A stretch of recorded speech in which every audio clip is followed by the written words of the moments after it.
ሰላም ጤና ይስጥልን ተመልካቾቻችን ከአንከር ሚዲያ ዝግጅት ክፍል የአክብሮት ሰላምታችንን እናቀርባለን። የአማራ ፋኖ ብሔራዊ ኃይል ሴንትራል ኮማንድ አባል አርበኛ አስረስ ማረ ዳምጤ መስመር ላይ አግኝቼዋለሁ። በወቅታዊ ሁኔታና አጠቃላይ በትግሉ ዙሪያ እንደዚሁም በቀጠናዊ ፖለቲካዊ እንቅስቃሴዎች ላይ ባተኮረ መልኩ ጥያቄዎችን በማንሳት አብረን እንቆያለን። በጣም አመሰግናለሁ አርበኛ አስረስ ማረ ዳምጤ። ሰሞኑን የብልጽግና የመከላከያ የክብር አባላት መከላከያን አትንኩት መከላከያን የነካ ኢትዮጵያን የነካ ነው በመከላከያና ባይናችን ቀልድ የለም አይነት ሰፊ ዘመቻ ጀምረዋል። ይሄ ዘመቻ የመጣው በፊት የነበራቸው ቅስቀሳና ትርክት አብይ አህመድ ለኢትዮጵያ የተሰጠ ጸጋ ነው እሱን አትንኩት የሚል ነበረ። ያ ብዙም ያስኬዳቸው አይመስልም። አሁን ጫውታውን ቀየሩና ዜማውን ቀይረው ዜማውን ለውጠው መከላከያን አትንኩት አይነት ነገር ነው። እንግዲህ መከላከያን አትንኩት በውስጡ ያለው መልእክት አብይን አትንኩት ብርሃኑ ጁላን አትንኩት እንደሆነ ግልጽ በሆነ መልኩ የሚታወቅ ጉዳይ ነው። ሰሞኑን አብይ አህመድ እነዚህን የብልጽግና የሚዲያ ሚሊሻዎችን ሰብስቦ ነበር። ተበልጣቸዋል ነው በጽንፈኛ ሚዲያዎች በጽንፈኛ የሶሻል ሚዲያ አርበኞች ተበልጣቸዋል። ስለዚህ ከፍተኛ በጀት ተመድቦ ጠንካራ ስራ መስራት ይገባቸዋል የሚል ትዕዛዝ እንደሰጠ ማንኛውም አይነት እንቅስቃሴ በተደራጀ ሁኔታ እንዲካሄድ የዩኒቨርሲቲ ፕሮፌሰሮችን ጨምሮ ከ100,000 እስከ 140,000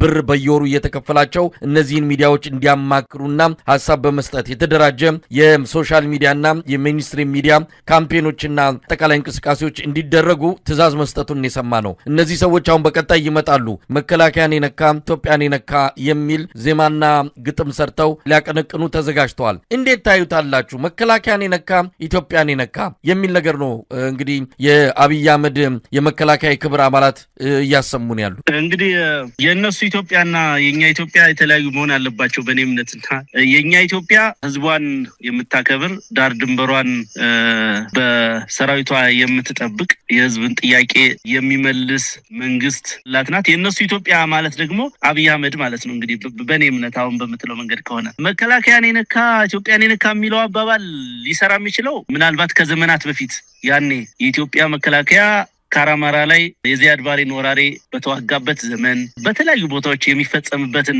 ትንኮሳ በተከላከለበት ዘመን ናቅፋ ላይ ምጽዋ ላይ ሀገር ጥበቃ ብሔራዊ ልዕልናውን ጥበቃ ቀይ ባህርን ጥበቃ በተሰዋበት ዘመን ሀገርን ከመፍረስ ለመታደግ ዋጋ በከፈለበት ዘመን ይሄ መዝሙር ያባባል ሊሰራ ይችላል የነበረ ነው። አሁን ግን ያ ነገር ታሪክ ሆኗል። ዛሬ ያሉት የመከላከያ አመራሮች ዛሬ ያለው የመከላከያ ሰራዊት የሽብር ተግባር የሚፈጽም የሽብር ተቋም ነው። የአብይ አህመድ የግል ንብረት ነው። የብልጽግና የፖለቲካ መሳሪያ ነው። መከላከያው እየተማረከ ያለው ጠረፍ ላይ አይደለም። መከላከያው እየተማረከ ያለው ዳር ድንበር ሲጠብቅ አይደለም። መከላከያው እየተማረከ ያለው እየተመታ ያለው እየፈረሰ ያለው በአዋጅ በህገ መንግስት የተሰጠውን ተልኮ እየፈጸመ አይደለም። ይልቁንም የራሱን ህዝብ ግብር ከፍሎ የሚያኖረውን ህዝብ ዋዳ ውስጥ ቤት ውስጥ በመግባት ሴት ልጆቹን የገበሬውን ሴት ልጆች እየደፈረ የአርሶ አደር ሚስቶችን እየደፈረ በድሮን የራሱን ማህበረሰብ እየጨፈጨፈ ስላለ ነው መከላከያው በቂ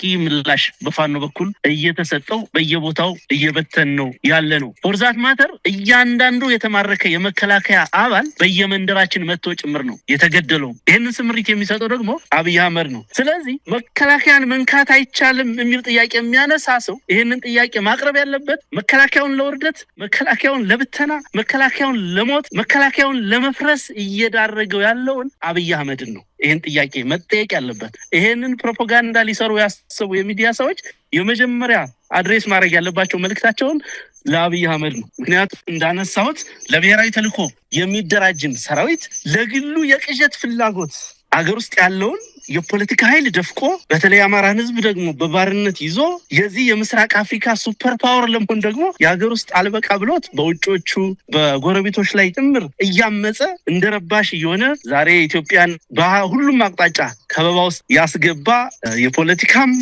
ፍልስፍናም የወታደራዊ ዕውቀትም ድንቅ የሆነ ግለሰብን ነው ይሄን ጥያቄ መጠየቅ ያለባቸው። እርግጥ ነው መከላከያ ተብሎ ስሙ በጉልህ ሊጠራና ሊከበር የሚችለው የኢትዮጵያን መለዮ ስለለበሰ ብቻ አይደለም፣ ኢትዮጵያዊነትን ስለተላበሰ ጭምር ነው ያ ስም ሊሰጠው የሚችለው። ነገር ግን አንዳችም እንደ አይነት ነገር አታይባቸው። የመከላከያ አመራር የምትላቸው ጀነራሎች የምትላቸው አክቲቪስቶች ናቸው። እንግዲህ በሳምንት በቀን በየሚዲያው እየወጡ በየዩቲዩብ እየወጡ አንዳንዶቹም በግል ሶሻል ሚዲያ በከፈቱ ጭምር በተለያዩ ሀገራት ላይ ሲዝቱ ሲፎክሩ አንዳንዱ ሀገር ላይ እኮ የአንድ ሀገር መከላከያ ኤታማዦር ሹም በዚህ ልክ የሚናገረው ንግግር የአንድ ሀገር ጀነራል የሚያወራው ንግግር እኮ ትልቅ አጀንዳ ነው መሰለኝ። ትልቅ አጀንዳ ሆኖ አናሊሲስ ተሰርቶበት ለዛ ካውንተር ፕሮፓጋንዳ የሚሰራበት የጦርነት ዝግጅት ሁሉ የሚደረግበት ሁኔታ ነው። ነገር ግን የኛዎቹ እንግዲህ የውጭም ኃይል ለመዳቸው መሰለኝ አሁን ላይ እንደ ውሻ ነው የሚጮሁት እና ንቋቸው ነው የሚያልፍ ጎረቤቶቻቸው ጭምር ንቀዋቸው ረስተዋቸዋል አይ ቲንክ እና መልስ መስጠትም ሰልችቷቸው በጅምላ አንዳንዴ በጅምላ የሳምንቱን የምናምን ጀምረው መልስ ይሰጧቸዋል አይደለም።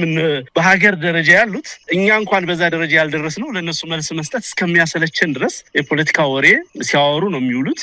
ከዲፕሎማሲያዊ ዕውቀት የተፋታ ከወታደራዊ ዕውቀት የተፋታ ጸረ ህዝብነትን ጭምር ሲያንጸባርቁ ነው የሚውሉትና እነኚህ ዘራፊ የመከላከያ ጀነራሎች የሚመሩት ወራሪ ሰራዊት ታችኛው ሰራዊት በአቅሙ ከእናቶች መቀነት ገንዘብ የሚቀበል ከአርሶ አደር ኪስ ገንዘብ የሚቀበል የአርሶ አደር በሬ አርዶ የሚበላ ፍየል በግ ቀምቶ የሚበላ መካከለኛው መኮንን ከተለያዩ የዞን ከተሞች ከክልል ከተሞች ካለ ነጋዴ አስሮ 300,000 400,000 ብር 1 ሚሊዮን ብር በጉቦ መልኩ እየተቀበለ ጉድጓድ እያስቆፈረ ረሽናለሁ እያለ የራሱን ህዝብ የሚዘርፍ ከፍ ያሉት ደግሞ በነገር ላይ ከፍተኛ ጀነራሎቹ ፉክክራቸው ዱባይ የሚሰሩት ቤት አውሮፓ የሚገዙት ቤት እያንዳንዳቸው ጊዜው ሲደርስ በታሪክ ፊት የሚጠየቁበት ይሆናል። በፍትህ አደባባይ የሚቆሙበት ይሆናል። እያንዳንዱ ከፍተኛ መኮንን እያንዳንዱ የእዝ አመራር እያንዳንዱ የኮር አመራር በአረብ ሀገራት የተለያዩ ቦታዎች በዋናነት ዱባይ ላይ ቤት ለመስራት ነው ሽቅድምድሙ